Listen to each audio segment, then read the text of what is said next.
You have weathered the storm, and wow, what a storm it has been. Alexandre, what have you made of the last few months in terms of the way that this industry has handled this crisis? What have you learned? What has the industry learned? What can we take forward? And do you think this industry is going to be stronger or weaker as it departs the pandemic? No, it is clear that in the near future, the industry will recover, but will be weaker for a while because you will have a fewer number of actors. That will be smaller, so meaning operating probably a smaller network with fewer number of aircraft. But as they have reduced their cost and strongly reacted to this immense shock of COVID, they will be probably pretty, competitive for the future. And then in the near term, I think that the industry will recover and will come back stronger. But that's 3 to 4 years from now.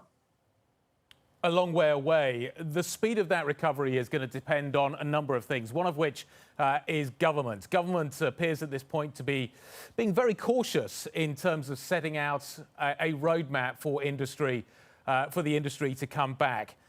If you've had your vaccination, if you've had both of your shots, do you think you should be able to get on an airplane and pretty much go wherever you want? What we recommend is two things. First of all, we have asked for all passengers to be tested.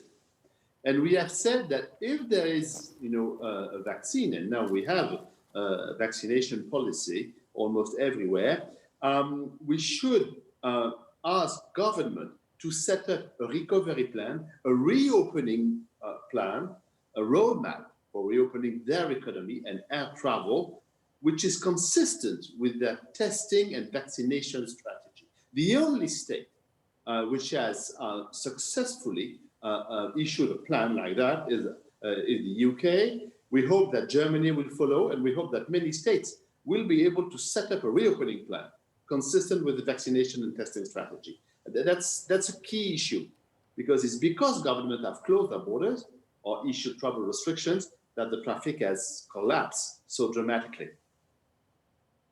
Do you think that's going to happen in time for the summer? Greece is pleading with other members of the European Union to put some sort of process in place to allow this to happen. But as you say, there is caution. Germany in particular looks like it's being very, very cautious at this point.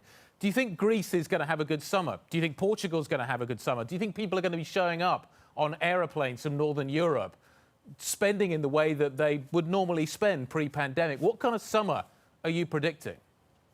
What we are thinking is that due to the rollout of the vaccination in Europe, even if it's slightly different from one state to another, we should see by mid-year, so in June, a progressive reopening of borders. So we should see a summer season that should be acceptable and in which we will be able to travel. Perhaps not everywhere, not all the time, but it will be much better than the current situation due to vaccination. And what we bring to states and to passengers is our IATA travel pass, which is a kind of certification tool, a digital tool, to certify that you have been tested or you have been vaccinated according to travel requirements issued by the states all over the world, and particularly in Europe. So we bring the right tool to allow people to travel safely, but also openly and more actively.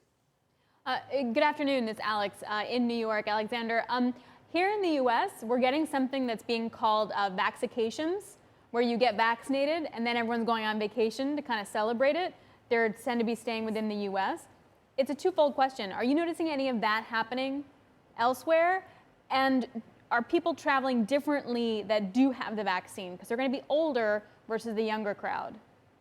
No, so we are not, we haven't noticed something similar outside of the US, what you call the vaccination. Not yet, it could happen. Perhaps because, the US are pretty advanced in terms of vaccination and comparable to the UK, but the European countries are behind, significantly behind in terms of percentage of the population which is vaccinated. So that's perhaps the reason why.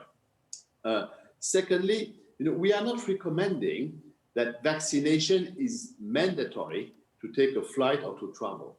But we understand that some state may issue that recommendation, but it's not an IATA recommendation.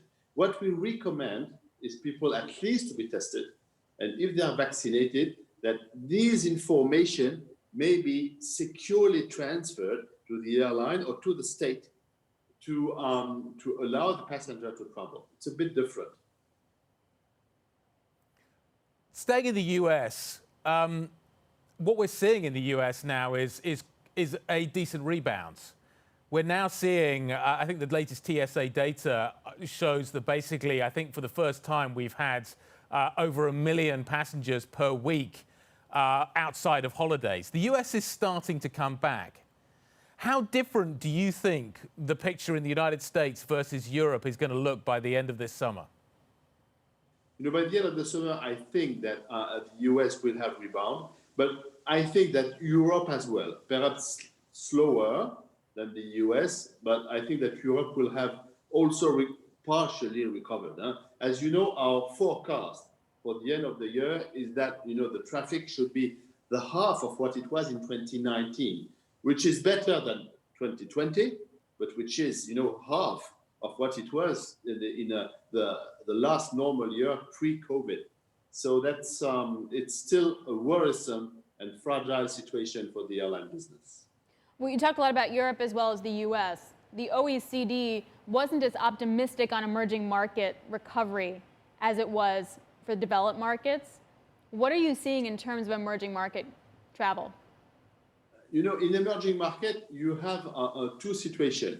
You have the Asian situation in which domestic market have almost recovered, and they recovered, particularly in China, already in November. The traffic in China was 95% of what it was in 2019, but it was domestic.